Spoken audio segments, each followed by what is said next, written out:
Wednesday night I talked about Jesus being the servant, and I want to continue with that tonight. I would like you to turn to Philippians 3, verse 10, and I'll tell you why we're looking at Jesus the servant. It says in verse 10, that I may know him, that's Jesus, and the power of his resurrection, and the fellowship of his sufferings, being made conformable unto his death, that I may know him, that I may know Jesus. You know why we want to know Jesus? Because we're going to be just like him when we're done with this.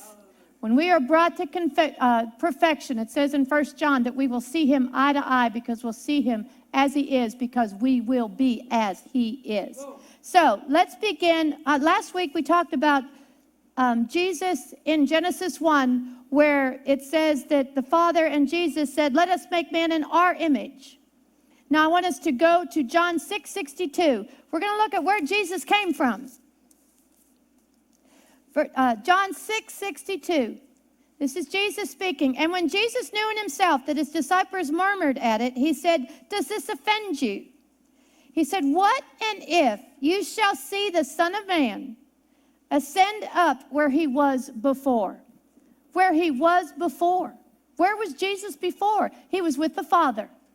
He was with the Father. I said last week in Proverbs 8, it talks about wisdom, and it talks about wisdom being with Jesus, being with the Father, and he was daily his delight. Well, that wisdom was Jesus. You say, well, it doesn't say that. But it says in the New Testament that Jesus is unto us wisdom. Amen. Jesus was with the Father. Let's go to another verse. John 17, verse 5. This is Jesus himself speaking, and he's praying to the Father. And look what he says. This is Jesus praying to the Father in front of his disciples. In verse 5, he's getting ready to go to the cross. He said, and now, O Father, glorify thou me with thine own self, with the glory which I had with thee before the world was. He was with the Father and had the glory with the Father. And now, Father, glorify thou me with thine own self, with the glory which I had with thee, which I had with thee. So Jesus was with the Father. It also says that everything created was created by Jesus, by Jesus. So he was in a great place. Now, let's go to Isaiah 49. You're going to find as we read this scripture a beautiful relationship between the Father and the Son. And this, when you meditate on this, when you look at these words of the relationship between the Father and the Son, and then the Father and the Son toward us, you're going to see love like you've never seen it. Let's go to Isaiah 49. I'm going to begin in verse 5. And now, saith the Lord that formed me from the womb. This is Jesus speaking. And now saith the Lord that formed me from the womb to his servant. To his servant. Jesus is telling the Father right here, to his servant, I am your servant. He said, that formed me from the womb to be his servant, to bring Jacob again unto him. Though Israel be not gathered, yet shall I be glorious in the eyes of the Lord, and my God shall be my strength. Verse 6. And he said, it is a light thing that thou should be my servant. My servant, again, the Father is calling Jesus his servant, to raise up the tribes of Jacob and restore the preserved of Israel. I will also give thee for a light to the Gentiles, that thou mayest be my salvation unto the end of the earth. Jesus here becomes God's servant. He becomes a servant. And when does he do that? When he's formed in the womb. Amen. When he is formed in the womb. He is with the Father, and we'll see in Philippians, he didn't think it was robbery to be just as God, to be equal with God. But now he becomes God's servant. And when does he become the servant? When he's formed in his mother's womb. Let's go there. Let's see why. Let's go to John 3:16. That wonderful verse we all wore on t-shirts. Well, I didn't, but I remember when I was teaching, my students would show up with this t-shirt with this verse on it. It said, for God so loved the world, that he gave his only begotten Son, that whosoever believeth in him should not perish, but have everlasting life. Why did Jesus become a servant? It explains it right here. Because God loved you. Because God so loved you, Jesus became a servant. Because God so loved you, Jesus became a servant. The one that created the whole universe, that created every planet that you see in those pictures, that everything that you look at when you are out traveling the world, everything that you see was made by Jesus. And yet now, because the Father loved you, not because Jesus loved you, he did, but because God loved you, Jesus became a servant. Let's go on. For God sent not his Son into the world to condemn the world, but that the world through him might be saved. Look, it says, for God sent not his Son. You will find in the book of John 16 times where Jesus says, I was sent. I was sent. Several times he said, I didn't come on my own. He said, I was sent. I was sent. Why was Jesus sent? For God so loved you. For God so loved you, God sent Jesus. He sent him. Now, let's go to the next one. Let's go to Philippians 2, verse 5. This is talking about Jesus, who being in the form of God. So right here, Jesus is God. Just like John 1, the Word became God, he was God. Right here, who, being in the form of God, thought it not robbery to be equal with God. Amen. Equal with God. But, look at that word but made himself of no reputation.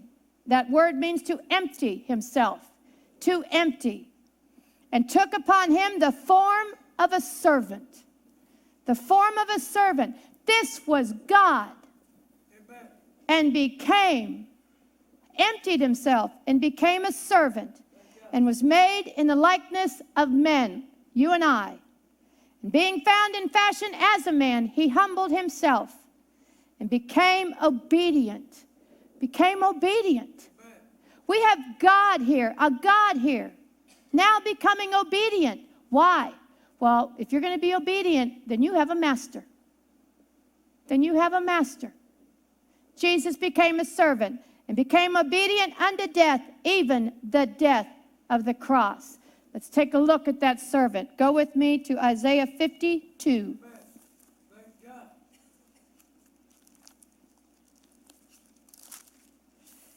Verse 13. Behold, my servant. Behold my servant. I remember one day I was murmuring, and God spoke 3 little words to me. Behold my servant. Boy, I tell you what, God has a great ability of making you be quiet. Behold my servant. Shall deal prudently, he shall be exalted, extolled, and be very high. How was he a servant? As many were astonished at thee. His visage was so marred more than any man, his form more than the sons of men. So shall he sprinkle many nations. The kings shall shut their mouths at him. For that which had not been told them shall they see, and that which they had not heard shall they consider. Who has believed our report? And to whom is the arm of the Lord revealed? This is the servant. This is God's servant. He became obedient even to the death of the cross. For he shall grow up before him as a tender plant, as a root out of a dry ground. He has no form. No form. You can't talk about Jesus being a servant unless you talk about the gospel. You cannot talk about Jesus being a servant unless you talk about the gospel. You know, in John 12, Jesus said, I am troubled. My soul is troubled because of the hour that's coming. And he said, but this is the reason I'm here, is because of this hour. Jesus became a servant because God loved us enough that he sent Jesus. And Jesus became a servant and became obedient unto the death of the cross. Jesus saying, my soul is troubled. But I want to be saved from this hour, but I can't because this is the reason I came. This is the reason I came. And what happened to him? For he shall grow up before him as a tender plant, as a root out of a dry ground. He has no form nor comeliness, and when we shall see him, there is no beauty that we should desire him. He is despised, rejected of men, a man of sorrows, that word is pain, acquainted with grief, that word is sickness. And we hid as it were our faces from him. He was despised, and we esteemed him not. Surely, surely. Look at what the servant did. Look at what the servant did. Surely he has borne our griefs and carried our sorrows, yet we did esteem him stricken, smitten of God, and afflicted. But he was wounded for our transgressions. He was bruised for our iniquities. The chastisement of our peace was upon him, and with his stripes we are healed. Do you see the love of God here? For God so loved you that Jesus became a servant and was obedient even to the death of the cross. We have a God that is just, a just God. He deals justly. Somebody had to die for our sin. There had to be blood. So what did the Father do for his love for man? He sent his Son to be a servant. And you know what? Jesus was willing. Jesus was willing. But Jesus became that servant, and he died on the cross. He died for the Father. Now, let's take a look at a couple more. Mark 10, verse 43. This is Jesus. And Jesus called them unto him, his disciples, and said, you know that they which are accounted to rule over the Gentiles exercise lordship over them, and their great ones exercise authority upon them. But so shall it not be among you, but whosoever will be great among you shall be your minister. And whosoever of you will be the chiefest shall be servant of all. For even the Son of Man came not to be ministered unto, but to minister and give his life a ransom for many. Jesus gave his life as our ransom, as our ransom. Now, turn to Luke 6:40. Jesus became a servant unto the obedience unto the death of the cross. Why? So that we might be healed, so that we might be forgiven, so that we might be justified, so that we might live in prosperity. Jesus said, I came that you might have life and have it more abundantly. So Jesus became the servant. Now look at Luke 6:40. The disciple is not above his master, but everyone that is perfect, shall be as his master. As his master. You know, I've lived with somebody for 6 years that is an apostle and prophet, and I have seen a servant's heart. I have seen a man pray day and night interceding for us. I have seen him endure great pain for us. And you know who put him there? The Father. And why did the Father put him in such a position? For God so loved the world, he gave his only begotten Son.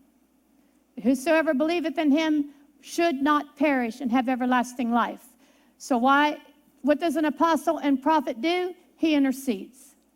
He intercedes. And what does he intercede us for? What does he bring us to? He brings us to the gospel. He brings us to the gospel. He brings us to the gospel. And what does that mean for us? That means if we want to be perfect, we will be as our master. If we want to go on to perfection, we have to be as our master. You know what that makes us? A servant. A servant. We are servants. You know, I remember I shared years ago, and I totally forgot this, but God ministered to me about being a prophetess. And I finally got the courage to tell Doyle what had happened. He wasn't at all surprised. And he said, you know what that makes you, Kathy? A servant. A servant. It makes you a servant. You know what? When we serve, That's the Spirit of Jesus in us. Jesus laid down his life for us. He said, the Father sent me. I didn't come on my own. But he willingly